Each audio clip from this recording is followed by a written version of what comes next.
বিসমিল্লাহির রহমানির রহিম। বেস স্টাডির জন্য তথ্য সকলকে স্বাগতম। আজকে আমরা দেখব ঢাকা বিশ্ববিদ্যালয় বিজনেস স্টাডিজ অনুষদ ব্যবসায় শিক্ষা ইউনিটের ভর্তি পরীক্ষার বাংলা অংশের সমাধান। তো প্রথম প্রশ্ন হচ্ছে দ্বি-স্বর ধ্বনিযুক্ত শব্দ কোনটি? এটা হবে উত্তর হচ্ছে ক, তৈল।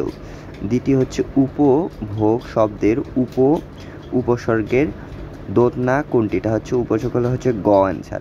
ধনাত্মক দ্বিত্ব শব্দ কোনটি? এটা হচ্ছে টপাটপ।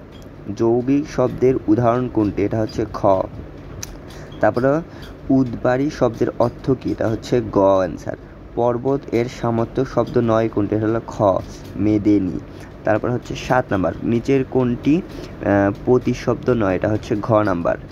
তারপর হচ্ছে যে কত বড় সাহসের কাজ, সে কত বড় সাহসের কাজ বাক্যটি কোন রচনার অংশ? এটা হচ্ছে বিলাসী। কুহেলি উত্তরী তলে মাঘের সন্ন্যাসী কথাগুলো কোন কবিতার? এটা হচ্ছে তাহারই পরে মনে।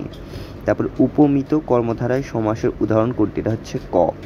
অপরিচিতা গল্পের নিচের কোন স্থানের উল্লেখ নেই? এটা হচ্ছে খ, কন্যাগর। তারপরে পরিভাষার ক্ষেত্রে নিচের কোনটি ভুল? এটা হচ্ছে ক। এটা হচ্ছে ঢাকা বিশ্ববিদ্যালয় বিজনেস স্টাডিজ ব্যবসায় শিক্ষা অনুষদের বাংলা অংশের সমাধান। ভর্তি পরীক্ষা হয়েছিল 17 মে 2025।